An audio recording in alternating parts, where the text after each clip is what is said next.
Rooftop goat farm पर आप सभी का स्वागत है। जहां आज भी लोगों का मानना यह है बकरी पालन तो अंडर प्रिविलेज, कम पढ़े लिखे और बेरोजगार लोगों का काम है। उनकी सोच में बकरियों का पालन तो सिर्फ मांस के लिए किया जाता है। वहीं कुछ लोग ऐसे भी हैं जो बकरियों को समझते हैं, उनसे मिलने वाले उत्पादन की कीमत को जानते हैं, समाज में लोगों की आवश्यकता को समझते हुए अपने प्रोडक्ट्स को प्रोसेस करते और आज अपने शानदार कारनामों और अचीवमेंट से बकरी पालन की डिफिनेशन ही बदल रहे। जिन लोगों की सोच ये है बकरी पालन करके प्राप्त ही क्या होता, उनके लिए वीडियो में आगे सीख है किस तरह एक छोटे से लेवल से बकरी पालन की शुरुआत करके आज एक कामयाब गोट इंडस्ट्री चला रहे। तो आइए एक्सक्लूसिवली आपको मिलवाते हैं ऐसी शख्सियत से जिन्होंने अपने अचीवमेंट से गोट फार्मिंग में रेवोल्यूशन, क्रांति ला दी। उनकी कहानी उन्हीं की जबानी सुनते हैं, कैसे उन्होंने अपने शौक को व्यवसाय में बदला, कैसे इन्होंने गोट फार्मिंग की शुरुआत जीरो से की और इसमें आने वाली दिक्कतों और कठिनाइयों का सामना करते हुए उसके सॉल्यूशन को ढूंढा और आज एक सक्सेसफुल गोट इंडस्ट्री चला रहे। कमाल तो यह है कि हर छोटे बड़े बकरी पालक का पूछे जाने वाला सवाल जिसका जवाब उसको माकूल नहीं मिलता, जैसे इकोनॉमिकल फीड पे बकरियों का जल्द वेट गेन कैसे कराएं, उनके शरीर के ऊपर शाइनिंग कैसे लाएं, पशुओं का उत्पादन कैसे बढ़ाएं और पशुओं के उत्पादन को प्रोसेस करके मार्केट में कैसे बेचें, तमाम बकरी पालकों के इन जैसे सभी सवालों का जवाब इन्होंने साइंटिफिक तरीकों को अपना के अपने पशुओं पर प्रैक्टिकल करके शानदार रिजल्ट दिया है। साथ ही इनसे हम ढेर सारे सवालात भी करेंगे जिससे आने वाले नए शौकीनों और बकरी पालकों को मदद मिल सके और उनका विजन क्लियर हो सके कि आखिर बकरी पालन में करना क्या है। क्योंकि आजकल हम देख ही रहे हैं सोशल मीडिया पे लोगों को भ्रमित किया जा रहा, आधी सच्चाई वाले वीडियोस दिखाकर कुछ कामयाब गोट फार्मर्स की कमाई दिखा दी जाती कि वो लाखों करोड़ों में खेल रहे, लेकिन ये नहीं बताया जाता वहां तक पहुंचे कैसे। तो दोस्तों बिना देर किए आइए इस एक्सक्लूसिव इंटरव्यू की शुरुआत करते हैं। जो पुराने और पोटेंशियल गोट फार्मर हैं वो इनकी हस्ती और कारनामों से बखूबी वाकिफ होंगे, लेकिन नए फार्मर्स के लिए मैं इनका इंट्रोडक्शन कराता चलूं। ये हैं हसन रजा साहब, गोटलैंड फार्म के ओनर। शाह साहब, रूफटॉप गोट फार्म पर आपका स्वागत है। तैयार हो जाए, हम आपसे काफी सारे सवाल आज पूछेंगे और आपकी जर्नी को जानेंगे। अस्सलाम वालेकुम, सत श्री अकाल, नमस्ते जी। हसन पाकिस्तान से। तो हमारा पाकिस्तान में गोट फार्मिंग का बिज़नेस है और इसके अलावा भी कुछ छोटे छोटे हमारे फार्मिंग के बिज़नेस और आइडियाज़ क्या हैं आपको मौजूद हैं। अमान भाई के काफ़ी सारे सवाल हैं जी, तो अमान भाई आप पूछें क्या सवाल हैं आपके, तो इंशाल्लाह मैं उनके जवाब देता हूँ। पहला सवाल, ऑलरेडी इतने कामयाब बिजनेसमैन होते हुए किन चीजों ने आपको इंस्पायर किया जो आपने बकरी पालन की तरफ रुख किया? कौन सी नस्ल के साथ आपने इसकी शुरुआत की और अभी तक की आपकी जर्नी कैसी रही? जी अमान भाई, शुरू ऐसे किया कि आज से कोई 7-8 साल पहले यूट्यूब से हम वीडियोज़ देखते थे बकरियों की, तो उस वक्त बड़ा ट्रेंड था एक पाकिस्तान में कि टैडी बकरियों से काम शुरू करें। तो हमने वही बस शुरू में टैडी बकरियाँ खरीद ली। तो एक साल रखी तो पता चला कि टैडी बकरियों में आउटपुट ऐसा उस तरह नहीं होता, क्योंकि इनकी मार्केट रीसेल वैल्यू इतनी नहीं है। अगर आपने 20-30 हज़ार की बकरी खरीद लिया तो वो हो सकता है कि वो इतने की ही उसके आगे बच्चे भी सेल हों, तो आप क्लोज फार्मिंग में आपका इतना खर्चा नहीं पूरा हो सकता। तो इसलिए आपको फिर वो ब्रीड रखनी पड़ती है कि जो मतलब दूध दे, आपको पैदावार दें, जिसकी मार्केट वैल्यू अच्छी हो। तो इसलिए हमने वो फिर वक्त के साथ साथ अपनी जो ब्रीड है ना उसको चेंज कर लिया। इंस्पायरेशन यही थी कि एक नया नया ट्रेंड था, लोग इसकी तरफ आ रहे थे, तो हमने भी यही सोच के यही देख के इसकी तरफ आए कि ये एक अच्छा मतलब बिजनेस होता हुआ महसूस हो रहा है। या दूसरा आपने ये कहा कि आज तक हासिल हमने किया, तो इसमें यही हासिल किया कि मतलब हमने अपनी ब्रीड डेवलपमेंट को बेहतर किया। पहले जो हमारी नस्लें थी हमारे पास, उनसे हम अच्छी नस्लों पे मुंतकिल हो गए। काफ़ी सारी हमने चीज़ें मसनूआत बनाई, काफ़ी सारे काम किए। अगर हम देखते हैं कि 7 साल पहले या 8 साल पहले हम कहाँ पे थे और आज कहाँ पे हैं, तो उसमें बड़ा ज़मीन आसमान का फ़र्क है। जी, मेरा दूसरा सवाल यह है कि जहां आज भी लोग सिर्फ मांस के लिए बकरी पालन करते हैं, वहीं आप बकरियों से उनके दूसरे उत्पादनों को लेते हैं, कैसे उनको प्रोसेस करते, कैसे उन्हें बेचते हैं, क्या है आपका बिजनेस मॉडल? अच्छा मान भाई, इसमें कमाने का जो हमारा बुनियादी सोर्स है ना वो है इसकी मसनूआत। यानी कि हम क्योंकि डेयरी मॉडल पे काम कर रहे हैं, हमने पहले वही काटू माल मतलब वो जो ब्रीड मिक्स ब्रीड होती है टैडी बकरियाँ वो शुरू की, तो वो फिर हमने छोड़ दी। उसके बाद फिर हमने थोड़ी सी अच्छी नस्ल की बकरियाँ रखी, उसमें भी हमने फिर दूध पे या डेयरी पे काम नहीं किया। तो हुआ क्या कि वो भी 2-3 साल रखने के बाद हमें ये एहसास हुआ कि जब तक हम डेयरी पे शिफ्ट नहीं होंगे उस वक्त तक हम इसमें कभी भी कमर्शियल लेवल पे क्लोज फार्मिंग में, जबकि आप सारा कुछ आपका खर्चा हो रहा होता है, एवरीथिंग सारा कुछ, हत्ता कि आपका हवा का भी मतलब खर्चा हो रहा है। वो कैसे कि आपने हवादार एक शेड बनाना होता है, तो वो भी दीवारों से हटा के, तो मतलब कि इसमें आपका खर्चा सारा। तो इसलिए फिर हमने यही फैसला किया कि हम डेयरी पे मुंतकिल हो जाए, तो ऐसी बकरियाँ रखनी अच्छा दूध दें और हम डेयरी का काम करें। तो फिर हम जब 4 साल बाद डेयरी के जानवरों पे आए, तो फिर हमने डेयरी पे वर्क करना शुरू कर दिया। दूध की सेल, दूध से बनी मसनूआत की सेल, इसके अलावा हमने दूसरी काफ़ी सारी प्रोडक्ट्स क्या बनाई। तो ये है कि उससे कुछ जानवर हमारे साल बाद सेल हो जाते हैं, तो उसमें हमारे लिए काफ़ी यानी कि 3-4 साल से तो हम रहेगी मन पे, तो अब हम काफ़ी हद तक कह लें प्रॉफिटेबिलिटी में आ चुके हैं। शाह साहब, मेरा अगला सवाल, इतना विशाल कमर्शियल गोट फार्म रन करने के लिए आप क्या मैनेजमेंट स्ट्रेटजीज रखते हैं जिससे बीमारियां भी कम आती और पशु स्वस्थ और हेल्दी रहता? जी ईमान भाई, हमने जो फार्म मैनेजमेंट है इस पे बड़ा वर्क किया। पहले 3-4 साल, 3 साल 2 साल आप कह रहे हैं, वो तो बड़ा हमें अंदाज़ा नहीं था ना कि ये कैसे काम करना है। हमने मतलब दिन रात एक किया, सोचा, इस पे सर्च की, बड़ा स्टडी की, गूगल पे सर्च की, यूट्यूब वीडियोज़ देखी काफ़ी सारी, मुफ्ती जगह पाकिस्तान में गए, चरवाहों से मुलाकात की, जहाँ पे कुछ सेटअप्स बने हुए थे वो जाके देखे। जो हम गलत कर रहे थे, जिन चीज़ों से हमें नुकसान हो रहा था, वो हमने सारी एक बार चेक की कि क्या वजूहत हो सकती हैं। मतलब हमारा एक मोटिव था कि हमने अपने नुकसानात को कम से कम करना है, कि एक वक्त आता है जब आपके नुकसानात मिनिमम मतलब मिनिमाइज हो जाते हैं, बिल्कुल कम हो जाते हैं, तो वही आपका एक प्रॉफिट स्टेज शुरू हो जाता है। तो वो उस पे हमने बड़ा वर्क किया। तो यही समझें कि हमने फार्म मैनेजमेंट इस तरह बेहतर की कि मोर्टेलिटी हमारी काफ़ी कंट्रोल आ गई, क्योंकि हमने सर्च की कि कैसे जानवरों को रखें तो मोर्टेलिटी कंट्रोल होती है, खासतौर पर बच्चों में। बच्चों की अफजाइश पे हमने मतलब कि बड़ी तवज्जो की। जो बच्चे हमारे पास यहाँ पे सही जिंदा पैदा हो जाते हैं, सेहतमंद, वो फिर कम मरते हैं। कभी कभार हो जाता है, कोई हादसा हो जाए, लेकिन फिर भी उनमें मोर्टेलिटी शरह मौत बहुत कम होती है। हाँ, जो मुर्दा पैदा हो जाए या डी फार्म हो इस तरह की, या डिलीवरी में वो मर जाएँ, तो वो कुछ चीज़ें हमारे फार्मर्स के इख्तियार में नहीं होती। लेकिन जो जिंदा पैदा हो जाए, हमारी यही कोशिश होती है कि बच्चे जो है वो सर्वाइव करना चाहिए, क्योंकि बच्चे सर्वाइव करेंगे तो आगे आपका हर्ट बनेगा, आपके पास ब्रीड आएगी, आपके पास फिर क्रॉसिंग होगी, फिर दूध आएगा और दूसरे मसनूआत बनाएंगे तो एक फार्म चलेगा, यानी कि पूरा चेन रिएक्शन है।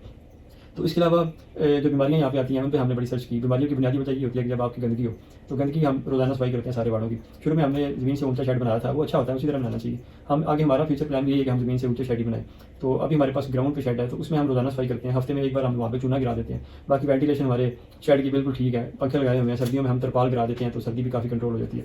बच्चों के लिए हमने स्पेशल केज बनाए हुए हैं, बच्चों को वहाँ पे रखते हैं। सर्दी ज़्यादा हो तो केज को ढक देते हैं, और वो केज ज़मीन से 2 फुट ऊँचे हैं, तो इस तरह अमोनिया गैस वगैरह से भी उनमें शराब मौत नहीं आती, वो मरते नहीं हैं। तो इस तरह हमने अपने फार्म की ओवरऑल मैनेजमेंट को बेहतर करके भी मतलब कि आपने मामलात को बेहतर किया, जिसकी वजह से हमारे नुकसान कम हो गए और हम ग्रेजुअली कहने की प्रॉफिटेबिलिटी की तरफ जा रहे हैं। शाह जी, पहले तो आपने ग्राउंड लेवल पे उतर के बड़ी बारीकी से बकरी पालन में आने वाली चुनौतियों का सामना करके उनका हल ढूंढा, जिससे नए आने वाले शौकीनों और किसानों को मदद मिल सके। आपसे ये भी जानना चाहेंगे, आपके प्रोडक्ट्स में ऐसी क्या खास बात है कि किसानों की लाइफ आसान बना रहे? जी मान भाई, TMR जो हमने बनाया, ये पाकिस्तान में पहली कंपनी थी जिसने TMR बनाया। हो सकता है बड़े जानवरों में TMR हो, क्योंकि डेयरी तो बड़े जानवरों की एक आम चीज़ है ना, इंडिया हो, पाकिस्तान हो, बांग्लादेश हो, या कोई भी आप कहने के एशियन कंट्रीज है, यहाँ पे ज़्यादा भैंस का दूध भी पीते हैं लोग, गाय का तो एक आम डेयरी सेक्टर है। तो वहाँ पे यहाँ पे तो गाय की बड़ी सारी वैराइटीज़ हैं, अजनाब बंडों की, और ये मतलब आप कह रहे कंसनट्रेट से सारी चीज़ें। तो बकरी के हवाले से ना कोई ऐसी मतलब कि एशियन कंट्रीज़ में कोई ऐसी डेवलपमेंट नहीं हो रही थी खुराक के मामले में। तो उसमें हमने पहले चराई में जानवर रखे, फिर हमने वही भूसा, तूड़ी, वही सब्ज़ चारे, वो सारी चीज़ें ट्राई की। कोई रिजल्ट नहीं आया, जीरो रिजल्ट, बल्कि उल्टा नुकसान हो रहा था। तो हमने ये देखा कि किस तरह हम इनको बेस्ट डाइट दे सकते हैं। फिर हमने उस पर मतलब कि थ्रेटिकल रिसर्च शुरू की। हमने गूगल पे सर्च की, यूट्यूब का सहारा लिया। उसके अलावा जो ब्लॉग्स होते हैं, या आप कहने के वो जो आपको नेट पे मिल जाते हैं, उन्हें पता नहीं क्या कहते हैं, यहाँ पे लोग आपस में कन्वर्सेशन करते हैं, डिस्कशन करते हैं। तो वो फोरम्स, यानी कि फोरम्स पे काफ़ी ज्वाइन किए। एक गोट स्पॉट एक अच्छा फोरम था, मुझे आज भी याद है, वो काफ़ी अर्सा मैंने वो भी देखा।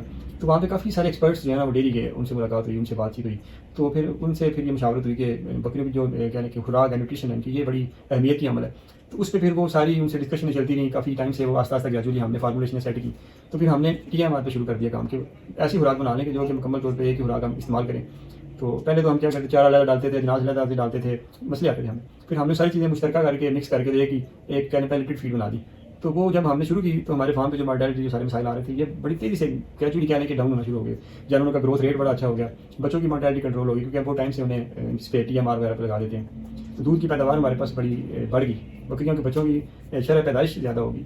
तो मतलब कि इम्यूनिटी जानवरों की बूस्ट हुई, बीमारियाँ कम होगी। तो बड़े अच्छे रिजल्ट हमें उसके मिले। उसके बाद उसके रिजल्ट देखे लोगों ने हमसे डिमांड करना शुरू कर दी कि आप ये हमें भी दें। तो मतलब हमारा जो प्रोडक्ट मेकिंग का बिजनेस है, ये इस तरह शुरू हुआ कि हम इधर अपने फार्म पे जानवरों के लिए ये सारे काम करते हैं, चीज़ें बनाते हैं, उन पर ट्रायल करते हैं। तो जब वो रिजल्ट आते हैं हमारे पास यहाँ पे, क्योंकि हमारा चैनल भी है यूट्यूब पे और फेसबुक पे भी, गोटलैंड फार्म्स के नाम से, तो जो विजिटर्स भी आते हैं इधर यहाँ जो लोग सोशल मीडिया पे हमारा देखते हैं रिजल्ट्स जानवरों के, तो वो बड़े इंप्रेस होते हैं, कहते हैं आपके जानवर बड़े हेल्दी हैं, बड़े हैवी वेट हैं और बड़ा शाइनी है। तो ये क्या करते हैं आप? तो हमने फिर वही सारी चीज़ें उन्हें बताई कि ये हम इस तरह करके ये बना के चीज़ें जानवरों को दे रहे हैं। तो कहते हैं ये आप हमें भी दें, हम क्योंकि बना नहीं सकते। या कुछ लोग ऐसे होते हैं जिनके पास जानवर 1-2 कम जानवर होते हैं, तो कमर्शियल लेवल पे तो ये काम कर नहीं सकते, मशीनरी लगा रहे हैं, इस तरह के काम करें।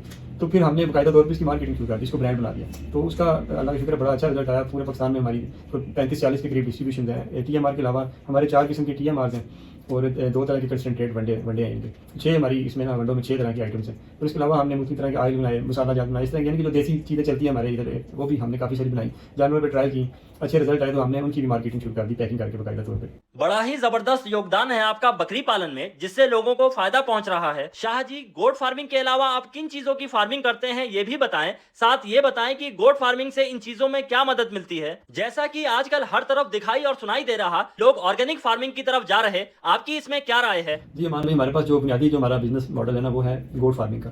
तो गोट फार्मिंग के अलावा हमारा रैबिट फार्मिंग का भी एक सेटअप है। हमारे पास तकरीबन 150 के लगभग रैबिट्स अभी मौजूद हैं। तो अभी क्रॉसिंग सीजन चलता है, क्रॉसिंग सीजन में तो ये सैकड़ों में होते हैं, फिर हम उन्हें स्लाटर करते रहते हैं, अपनी कैपेसिटी के मुताबिक रख लेते हैं। तो इसके अलावा जो रैबिट सेटअप है ये भी हमारा गोट के साथ शुरू किया था हमने इसको भी। इसके अलावा हमारे पास कोई बतखें भी मौजूद है, ज़्यादा नहीं है कि 100 के लगभग होंगी तकरीबन। तो हम उस सेटअप को भी बड़ा करने जा रहे हैं। इसके अलावा हमने अजोला का सेटअप भी साथ शुरू कर दिया और ब्लैक सोल्जर फ्लाई लार्वा का भी छोटा सा सेटअप शुरू कर दिया ट्रायल बेसिस पे। वो इसलिए कि azolla black soldier fly larvas जो हैं ये एक ओरिजिनल प्रोटीन सोर्स है। मतलब आप जो BSF लार्वा है इनमें 40-45% प्रोटीन, 10% फैट है इनमें, और इसके अलावा अजोला है 25-30% इसमें प्रोटीन है। तो ये ऐसा ओरिजिनल प्रोटीन सोर्स है कि जो मार्केट से नहीं मिलता। हमें मार्केट में आप ये जो सिंथेटिक सारी आजकल मसनूई कह रहे वाइटामिन प्रोटीन ये सारी चीज़ें आ चुकी हैं, तो उनके उस तरह के रिजल्ट नहीं होते। तो हमें मसाइल आते हैं बीच बीच में ना, कुछ थोड़े थोड़े हमें फील होता है कि कमियाँ हैं अभी कुछ। तो उन कमियों को निकालने के लिए हमारे पास हो तो कुछ रास्ता नहीं था, तो हमने ये अजोला BSF का भी साथ सेटअप शुरू कर लिया। अब अजोला का जो खाद बनती है हम उसमें डालते हैं मट्टी में, वो सारी मेंगनियाँ बकरियों की होती हैं। अब BSF भी हम मेंगनियों पे पालेंगे। इसके अलावा कैंचुआ खाद जो है वो भी हमने शुरू कर दिया, क्योंकि हमारी थोड़ी सी ज़मीन भी है, वहाँ पे हम खेती बाड़ी भी करते हैं। तो वहाँ पे भी हम जो है ना जंतर इनका चारा होता है वो काश करते हैं। तो हमारी ये कोशिश है कि हम जितनी भी इनकी मेंगनियाँ हों उससे वो वर्मी कंपोस्ट बना के वो अप्लाई करें ज़मीन में, ताकि इनका चारा वो भी ऑर्गेनिक हो जाए, ताकि आगे जो हमारी बकरियों की प्रोडक्ट्स बनती हैं वो भी सारी कहने का ऑर्गेनिक हो जाए सारी। आपके ओपिनियन में आने वाले 10 सालों में ऑर्गेनिक फार्मिंग की क्या ग्रोथ और स्कोप रहेगी और आपके लॉन्ग टर्म गोल्स क्या हैं? अच्छा मान लो आप पूछ रहे हैं कि देर कम कासद आपके क्या है, यानी कि लॉन्ग टर्म गोल्स क्या हैं आपके। तो ये जैसे आप देख रहे हैं हमारे पास मसनूआत पड़ी हुई हैं। सबसे पहले ये गोल्ड की है हमारा, ये हमने बनाया और इसकी हम मार्केटिंग कर रहे हैं। इसके अलावा ये आप देख सकते हैं कि gold milk marble soap bar है, मतलब ये नहाने के लिए इस्तेमाल होता है। और इसके अलावा ये आप देख सकते हैं कि हमारा गोल्ड मिल्क सोप है, ये ब्यूटी सोप है, हाथ धोने के लिए, मुँह धोने के लिए इस्तेमाल होता है। इसके अलावा हम अब गोल्ड मिल्क बेबी बार, यानी कि जो बच्चे छोटे बच्चे होते हैं उनको नहाने के लिए ये जो साबुन होता है वो भी लॉन्च करने जा रहे हैं। इसके अलावा और भी हमारी काफ़ी सारी प्रोडक्ट्स आने वाली हैं। जो मार्बल बार है ये देख सकते हैं आप, इस तरह की शक्ल होती है, जैसे मार्बल के टुकड़े होते हैं ना, तो इस तरह हमने उस की निस्बत से इसका नाम रखा है। इसमें हमारी साल्ट हमने काफ़ी डाला है। तो इसके अलावा जो आप देख सकते हैं ये दूध का डब्बा पड़ा हुआ है, तो दूध भी हम इसका सेल करते हैं। ये हमारा गोट लैंड का नदी दूध का डब्बा है। तो इसके अलावा हम चीज़ मेकिंग और दूसरी जो मसनूआत होती हैं डेयरी की, उस पर भी वर्किंग करते रहते हैं। वो भी हम वक्त के साथ साथ उनकी भी कुछ ना कुछ मतलब कि मसनूआत मार्केट में लेके आते रहेंगे। तो ये हमारा जो देर पा गोल है, लॉन्ग टर्म हमारी जो मतलब है मकासद जो है वो यही है कि हम डेयरी पे काम करें, क्योंकि जब तक हम डेयरी पे काम नहीं करेंगे हम मतलब अपने आप को स्ट्रेंथ नहीं दे सकते। कोई भी दुनिया में डेयरी का जानवर है, जैसे गाय भैंस है या कोई भी है, तो उसका बेसिक बुनियादी असूल यही होता है। ये आप किसी आम बंदे से भी पूछ लें, आम फार्मर, आम किसान से भी पूछ लें, वो भी यही कहेगा कि आप जो दूध देते हैं उस दूध से आप खर्चा निकालते हैं। फार्म का खर्चा क्या होता है? फार्म के जो मुलाजमीन है उनकी तनख्वाह, फार्म का जो बिजली का बिल आता है वो देना है, फार्म का जो रेंट है वो आपने देना है, बकरियों या गाय भैंस की जो भी खुराक है वो वहाँ से पूरी होनी चाहिए। अब ये नहीं कि जो गाय भैंस या बकरियाँ दूध दे रही हैं सिर्फ उन्हीं की खुराक पूरी हो, जो उनके साथ ब्रीडर हैं, जो उनके साथ बच्चे हैं, उनकी भी सारी खुराक उसी दूध से पूरी होनी चाहिए। आपके फार्म का मुकम्मल सारा खर्चा FOH मतलब कि फैक्ट्री और कहते हैं वो सारा वहाँ से निकले, तो आपको पल्ले से पैसे न डालने पड़े। उसके बाद क्या होगा, जब आपके पास ब्रीड आएगी, ब्रीड में आप नर बेचेंगे, जब आपकी मादा की कैपेसिटी बढ़ जाएगी, ज़्यादा मादा आप कहाँ रखेंगे, वो भी तो ज़ाहिर आपने सेल करनी है, तो वो आपका नेट प्रॉफिट होगा। मतलब एक तो ग्रॉस प्रॉफिट होता है ना, हम ओवरऑल कह देंगे इतना हमारा रेवेन्यू आ गया, इतनी सेल होगी, तो एक नेट प्रॉफिट है। तो नेट प्रॉफिट आप कहने के कंसोलिडेशन में आप तब भी आते हैं, आपने कारोबार को आप मजबूत बुनियादों पर तब भी खड़ा करते हैं जब आप अपना सारा खर्चा दूध से डेयरी से निकालें। वो बेशक बकरी है, बेशक गाय भैंस है, बेशक ऊँट है, जो भी है, ये डेयरी सेक्टर है ना, तो डेयरी से खर्चा निकालें। ये जैसे मसनूआत पड़ी हुई है, हमने तो एक्स्ट्रा मसनूआत भी बनाई खुराक खाने पीने की, क्योंकि हमने तो हर हालत में सर्वाइव करना था।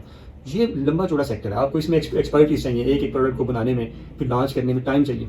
तो इसलिए मैं यहाँ पे एक एडवाइस भी करूँगा जो मैंने इतने सालों में सीखा, कि हम जो मशरकी लोग हैं ना, इंडियन पाकिस्तानी सारे, ये बड़े जल्दबाज हैं। हम असल में उल्टा शुरू कर लेते हैं। अब उल्टा क्या शुरू करते हैं, हम बकरियाँ ले आते हैं, बकरियों का क्योंकि हमारा सेगमेंट है इसलिए बकरियाँ ले आते हैं। उसके बाद हम क्या करते हैं, फिर हम सर्वाइवल की जंग लड़ना शुरू कर देते हैं। अब हम सर्वाइव कैसे करें, फिर हमें पता चलता है यार ये तो डेयरी एनिमल है, दूध लेना है, अब दूध से मसनूआत बनाना सीखना शुरू कर दें, वो तो 1-2 साल 3 साल लग जाते हैं। अब फिर इस दौरान हम एग्जॉस्ट हो जाते हैं, थक जाते हैं, हमारे पैसे खत्म हो जाते हैं, वसाइल खत्म हो जाते हैं, तो फिर हम छोड़ देते हैं, हम कहते हैं बकरी फार्मिंग फ्लॉप है, इस तरह नहीं हो सकती है।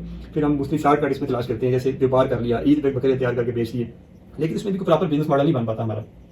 हमें करना क्या चाहिए, सबसे पहले डेयरी सीखनी चाहिए। गोट डेयरी है, इसको सीखें कि इसके दूध से कितनी मसनूआत बनती है, इनमें से 2, 4, 5, 7 मसनूआत बनाना सीख लें।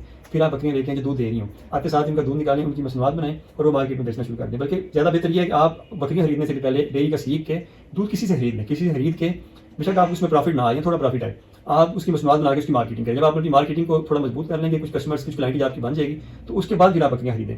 फिर बकरियाँ आपके पास अपना दूध आ जाएगा, फिर वो रोज़ आप उसको प्रोसेस करें, रोज़ उसकी मार्केटिंग करें। तो ये एक वो ऐसा सीक्रेट है बकरी फार्मिंग में जो मैंने तो आज तक कभी किसी से नहीं सुना, या ये मैंने ये इसलिए चीज़ आपको बता रहा हूँ, या इसलिए अहस ये निकाली ये नतीजा कि हमने किया, तो कहते हैं ना मंजिल तक वो क्या पहुंचाया जिसने देखी राह न चल के। तो अब हम राह चल रहे हैं ना, तो राह चल रहे हैं तो रास्ते निकल रहे हैं। तो ये आपको बता रहे हैं कभी भी बकरी फार्मिंग को ये ना समझें कि ये आसान है। ये डेयरी सेक्टर है, इसमें पहले डेयरी प्रोडक्ट्स बनाना सीखें, दूध बाहर से लें, उसकी मार्केटिंग करें, मकाम जब आप थोड़ी सी सेल बन जाए, फिर फार्म बनाएं, बकरियाँ लें, उनसे दूध आएगा, फिर आप बाकायदा एक अपना बिजनेस मॉडल बना लें।